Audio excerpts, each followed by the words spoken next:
વ્યવસ્થાને જાળવી નથી શક્યા, ફરીથી આવી વ્યવસ્થાનું ધ્યાન રાખશો એની ખાતરી આપીએ છીએ.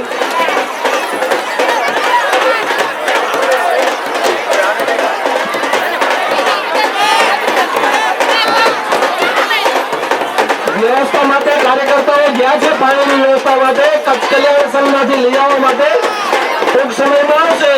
જે લોકો ઘરે જતા હોય જઈ શકે, બાકીના માટે જે કાર્ય ગમે છે જોવું છે એના માટે પાણી તરફ મંગાવવામાં આવેલ છે, તો પાણી હમણાં જ કાર્યકર્તાઓ ગાડીને લઈને આવશે.